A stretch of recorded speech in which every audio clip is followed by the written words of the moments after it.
Deborah Morgan fell in love with his adoptive brother Dexter. Yes, you heard that well. A love so shocking, so forbidden, that leaves us questioning everything we know about human relationships. How could this happen? How did the loyalty line cross the brothers to romantic feelings? Today, we are discovering the psychological truth behind their taboo emotions and the moments that led to this revelation. What you are about to discover will challenge everything you thought you knew about love, morality, and the human mind. Let's start at the beginning. Debra and Dexter's link was forged in trauma. Imagine this. Dexter, a child who lost his biological mother most horribly, is adopted in Morgan's house. For him, it is a second stability opportunity. For Debra, it was the arrival of a brother who would become his constant partner in a world that often felt unpredictable. Dexter was not just his brother, he was his protector, his anchor in an unstable world. Have you ever trusted someone so completely that their presence was felt as the only constant in a chaotic life? For Debra, that constant was Dexter. But what happens when love and gratitude begin to blur into something else, something forbidden? Now, think about Debra's life outside Dexter. Failed relationships, constant rejection, emotional isolation. Over time, he not only saw Dexter as his brother, she saw him as the only man who understood her, the only one who did not abandon her. The base of his taboo feelings was placed by brick, hidden under the appearance of love between brothers. But if you think that is the complete story, you are wrong. The moment Debra realized that his feelings went beyond the family were not subtle. It was a bomb that shattered its reality. Debra's understanding was not sudden. Over time, born from years of emotional dependence and personal agitation.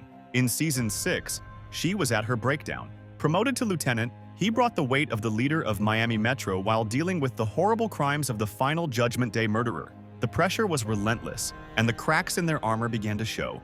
It was during the therapy sessions, after escaping for little death, that Debra began to confront feelings that he could no longer suppress. Her therapist encouraged her to talk about Dexter, the only person who always seemed to anchor her. At first, Debra resisted, describing him only as his adoptive brother. But the more he spoke, the more complicated his words became. "It's not just my brother. He is everything. I trust him in a way that I don't think he should do it," he admitted, his hesitant voice. The therapist leaned down, feeling that there was more. It was then that Debra dropped the truth that he had been avoiding even in his mind. "I think I'm in love with him."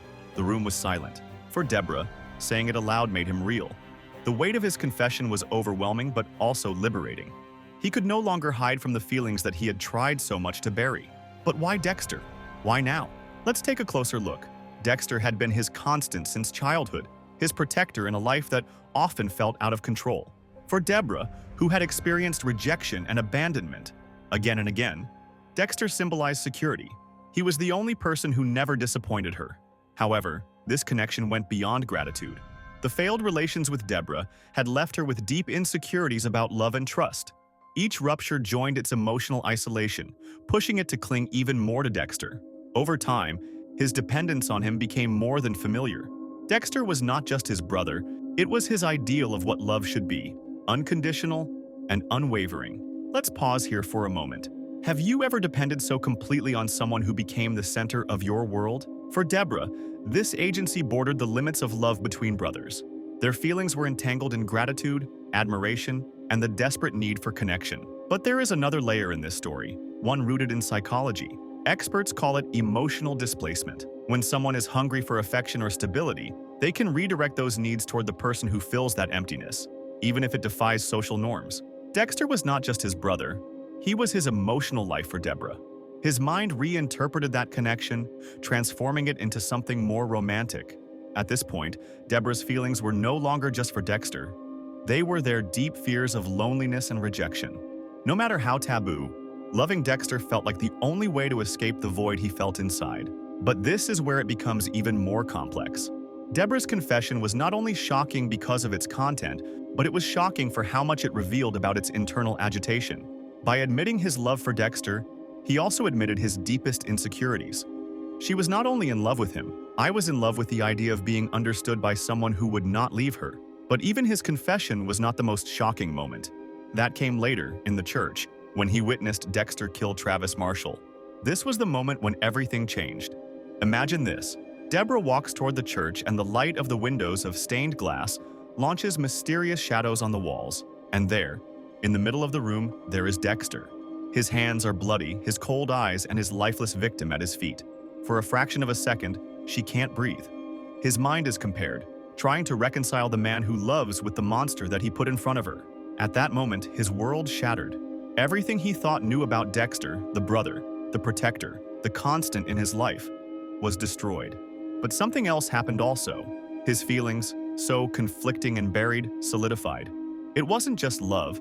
It was love in its crudest and most desperate form, unconditional and unwavering. No matter how dark the truth is, she didn't run. She didn't shout.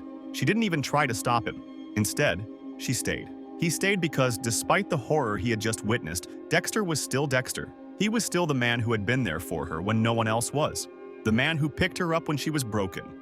The man who, in his eyes, had always been his savior. But here's the question that lingers. Why didn't he run? For most people, discovering the darkest secret of a loved one would be enough to cut the link forever. However, for Debra, it was not. Was it because she couldn't let go?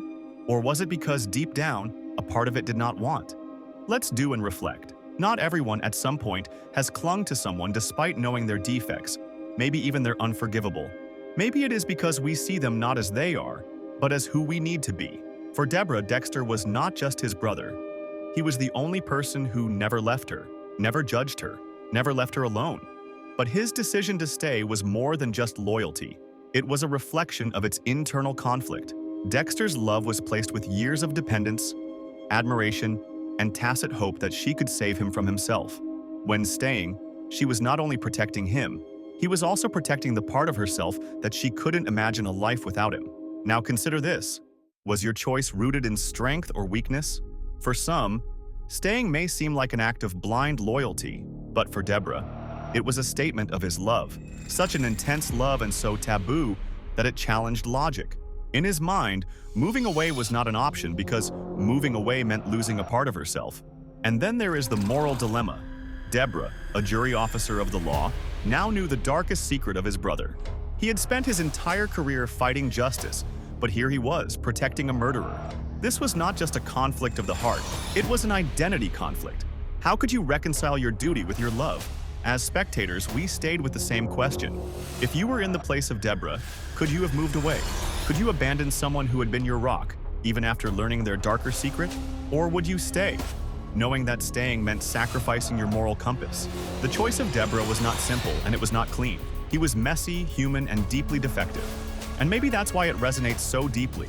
It forces us to face our limits, our ability to love, forgiveness, and commitment. Before continuing with this video, I want to ask for your help. To understand the feelings of Debra, we need to look more deeply at the complexities of the human mind. Psychologists call it emotional displacement, a phenomenon where strong emotions that cannot be expressed towards a person are redirected to another. For Debra, this meant that his pain was not resolved by the death of his mother. His feelings of abandonment and his deep loneliness found a focal point in Dexter. It became the anchor of all the emotions that she did not know how to process or express. Dexter was not just his adoptive brother, he was his emotional and safe refuge.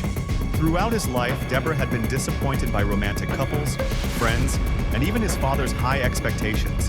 However, Dexter remained constant, elegant, reliable, and always there. Over time, this dependence on him erased the lines between family love and something deeper, more complicated. But there is more to this than emotional displacement. Another key factor is the charm of the forbidden. As humans, we often attract what they tell us that we cannot or should not have. The forbidden carries a magnetic attraction, creating a feeling of emotion and danger that can eclipse logic.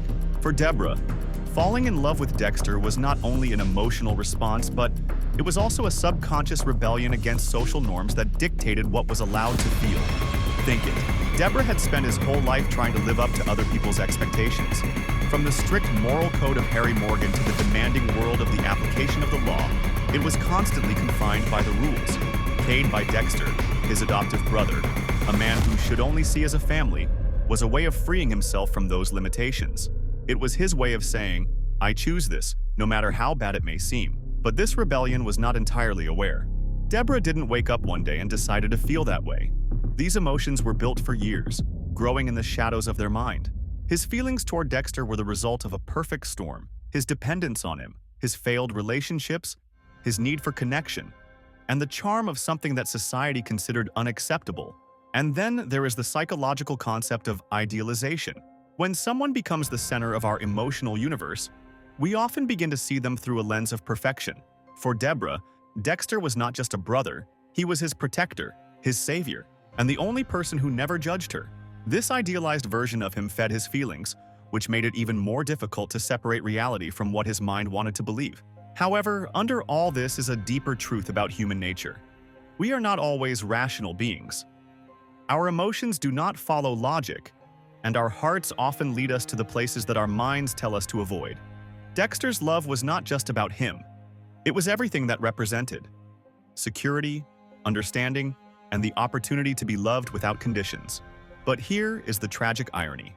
The very thing that drew Debra to Dexter, the fact that he was always there for her, was rooted in a darkness that he could not ignore. Dexter's role as a protector was intertwined with his secret life as a serial murderer.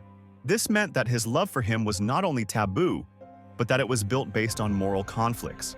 So what tells us about Debra? His feelings were a reflection of his deepest fears and desires. They were born from loneliness, fed by dependence, and amplified by the charm of the forbidden. But more than anything, they were human. And yet, the question remains, was the love of genuine Debra, or was it just a manifestation of its emotional agitation? Fans are still debating it to this day. What do you think? Why did Dexter's writers present this controversial story? Was it simply for the shock value, or was it a deliberate attempt to explore the darkest corners of human nature? The truth is probably at some intermediate point. While the revelation of Dexter's feelings certainly caught attention, it also served a deeper purpose. He challenged the public to deal with complex questions about love, morality, and the limits of family ties. In essence, Dexter was always a show about moral ambiguity. He asked the spectators to support a serial killer who followed his twisted moral code. By introducing Debra's taboo feelings, writers pushed this issue even more, forcing the public to confront a relationship that erased even more lines. It was no longer just about Dexter's darkness. It was the wavy effects of that darkness in the closest to it. Dexter's love was not just controversial, he was deeply tragic. He reflected on his struggle to reconcile his own identity as a strong and independent woman with his emotional dependence on his brother. His feelings highlighted the idea that love is not always clean or logical. Sometimes it is messy, uncomfortable, and rooted in pain. The writers use this arc to reflect real human failures. Not everyone, at some point, has we attracted to someone we should not be. Have we not clung to a relationship or connection because it felt safe, even when we knew it was not healthy? Debra's story amplified these universal truths, making it one of the most identifiable and heartbreaking characters of the series. But there is another layer for the intentions of writers. When these feelings give Debra, they reflect the widest issue of Dexter, how trauma shapes us and how we fight to find the connection in its consequences. Both Dexter and Debra were deeply affected by their past. For Dexter, he manifested himself in his need to kill. For Debra, it was his desperate search for stability and love.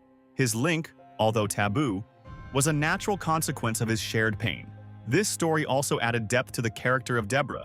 He showed his vulnerability in a way we had not seen before. Up to this point, they often portrayed her as the hard and moody police that carried her heart in her sleeve. But her feelings for Dexter revealed a side of her that was deeply conflicted, divided between duty, morals, and raw emotion. He made her more human, more defective, and ultimately, more unforgettable. For us as an audience, this arc was not only shocking but a test, forced the spectators to face their judgments. Could they empathize with Debra, despite their taboo feelings? Could you separate your love for Dexter from your moral compass? And perhaps the most important thing, he asked them to reflect on what they would do in their shoes. The legacy of this story is clear. It is one of the reasons why Dexter remains such a convincing and unforgettable show.